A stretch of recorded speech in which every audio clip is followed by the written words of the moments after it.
खबर जम्मू कश्मीर से, जहां सुरक्षा बल को बड़ी कामयाबी हाथ लगी है। कुपवाड़ा में घुसपैठ की कोशिश नाकाम कर दी गई है। माछिल सेक्टर में 2 आतंकियों को ढेर किया गया है। सुरक्षा बल को सीमा पर घुसपैठ की खबर मिली थी, जिसके बाद सेना, बीएसएफ और पुलिस ने ज्वाइंट ऑपरेशन चलाया।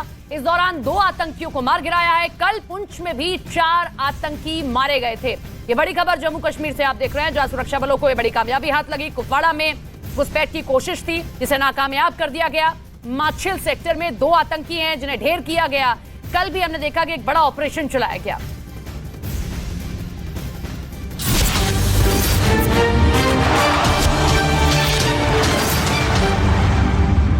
खतरे के बीच राहत भरी खबर यह सामने आई कि दिल्ली में यमुना नदी का जलस्तर खतरे के निशान से नीचे आ गया, लेकिन राजघाट और शांतिवन इलाके से पानी निकालना अभी भी प्रशासन के लिए चुनौती बना हुआ है, जिससे अब दिल्ली पर मंडरा रहा बाढ़ का खतरा काफी हद तक कम हो गया है। इससे पहले तक यमुना नदी के उफान की वजह से दिल्ली के कई इलाकों में बाढ़ जैसे हालात बन गए थे, लेकिन अब दिल्ली में यमुना नदी का जलस्तर 205 मीटर पर आ गया है। 7 दिन बाद यमुना नदी का जलस्तर खतरे के निशान से नीचे आया।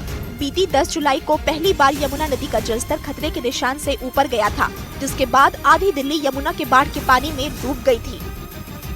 इधर यमुना नदी में आई बाढ़ के बीच दिल्ली में भारी बारिश का अलर्ट जारी कर दिया गया। मौसम विभाग ने दिल्ली और उसके आसपास के इलाकों में 22 जुलाई तक मूसलाधार बारिश की संभावना जताई, जिसके बाद एक बार फिर यमुना नदी का जलस्तर बढ़ने का खतरा मंडराने लगा। मौसम विभाग के मुताबिक दिल्ली और उसके आसपास के इलाकों में बादलों का डेरा है, जो 22 जुलाई तक रुक रुक कर बरसते रहेंगे, जिससे यमुना नदी का जलस्तर फिर से बढ़ने का खतरा मंडराने लगा। 22 जुलाई तक तेज बारिश दिल्ली एनसीआर के इलाकों में हो सकती है। यमुना के जलस्तर पर भी असर पड़ सकता है। यमुना नदी के जलस्तर के बढ़ने की संभावना इसलिए भी बढ़ गई क्योंकि उत्तराखंड और हिमाचल प्रदेश में भी लगातार भारी बारिश हो रही है। मतलब ये कि दिल्ली में सैलाब का संकट अभी टला नहीं है।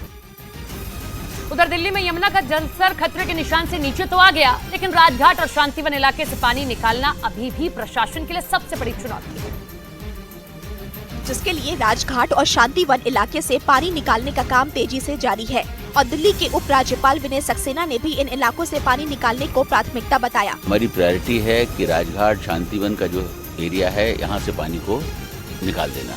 पिछले दिनों यमुना नदी का जलस्तर बढ़ने के बाद यहाँ पर कई फीट तक पानी भर गया था, जिसकी वजह से प्रशासन ने इन रास्तों को बंद कर दिया था। ये इलाके दिल्ली के सबसे व्यस्त यातायात वाले रास्ते हैं, जिसकी वजह से यहाँ पानी निकलने पर लोगों को बड़ी राहत मिलेगी।